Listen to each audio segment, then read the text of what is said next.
আসসালামু আলাইকুম। সঞ্জু হর্সফার্মের পক্ষ থেকে সকলকে আন্তরিক সালাম ও অভিনন্দন। আসলে আমি এক টোটালি নতুন, কিভাবে করতে হয় আসলে আমার জানা নাই। তাও ভুলভাল হলে সবাই ক্ষমার দৃষ্টি দেখবেন। গোড়াকে কিভাবে গ্রোমিং করাবেন, আমরা এই জিনিসটা অনেকে আমার ফোন দেন যে কিভাবে করব, কি দিয়ে করবো। যে জিনিসটাতে আমি গ্রুমিং করাচ্ছি ওটা হচ্ছে খরা।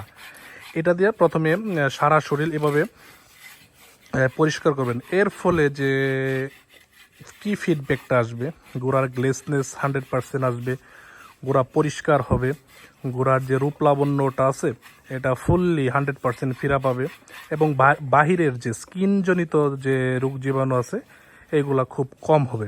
যে কিভাবে করবেন, যে এইভাবে করবেন প্রথমে খরাটা দিয়ে। আর অবশ্যই গোড়ার মুখে লাগাম লাগিয়ে নেবেন কাজ করার সময়, কারণ গোড়া যে কোনো মুহূর্তে লাথি কিংবা কামড় দিতে পারে।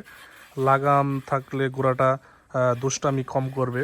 তবুও এগুলো অনেক দুষ্টামি করে করে তাই খরাটা দিয়ে আপনারা প্রতিদিন 2বার করে করবেন। আসলে 2বার করে অনেকের কষ্ট হয়, কারণ যারা লেবার আছে এই কাজটা করতে চায় না, কারণ সব কিছু করতে চায়, এই কাজটা করতে চায় না, কারণ এটা একটু পরিশ্রম, একটু কষ্ট, টাইম লাগে।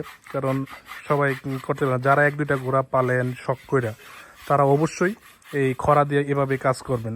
প্রথমে খরা দিয়ে এভাবে সারা শরীরটা আপনি পরিষ্কার করবেন। পরিষ্কার করার পরে তারপরে আরেকটা জিনিস যে আছে আমি আপনাদের দেখাইছিলাম, ওই জিনিসটা দিয়ে এখন কাজ করব।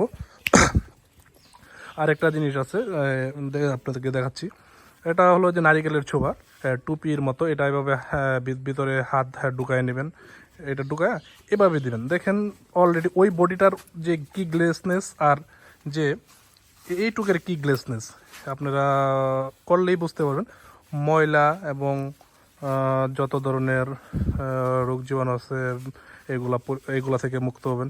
এবং এর যে মেইন রেজাল্টটা আসবে, যে ব্লাড সার্কুলেশন, এটা খুব ভালো আসবে। গোড়ার ব্লাড সার্কুলেশন ভালো থাকলে সে খাবার দাবার করবে, সে সুস্থ থাকবে, আপনার রোগ প্রতিরোধ ক্ষমতাটা বাড়বে। তাই প্রতিদিন সবাই এভাবে খরা দিয়ে পরিষ্কার করবেন। হেক্সু ব্লেড আছে, ওইগুলা দিয়ে সারা শরীর টাইনা দিবেন। তার ফলে যে উচ্ছিষ্ট যে লুমগুলো আছে এগুলো অলরেডি তার চলে যাবে, এবং গোড়াটা পরিষ্কার থাকবে, সুস্থ থাকবে। কারণ গোড়া তো আসলে শখের প্রাণী। এটা যত সুন্দর দেখা যাবে, যত গ্লেসনেস আসবে, গ্লোসি ভাব আসবে, আপনারও ভালো লাগবে। ধন্যবাদ সকলকে আমাদের সাথে থাকার জন্য। আমরা বিভিন্ন ধরনের টিপস, গোড়ার যে কোনো ধরনের সমস্যা, প্রবলেম আমরা এই ফেসবুকের মাধ্যমে, ইউটিউবের মাধ্যমে বিভিন্ন সময় আমরা দিয়ে থাকি। আমাদের সাথে সবাই থাকবেন। ধন্যবাদ সঞ্জু হর্সফার্মের পক্ষ থেকে। আসসালামু আলাইকুম।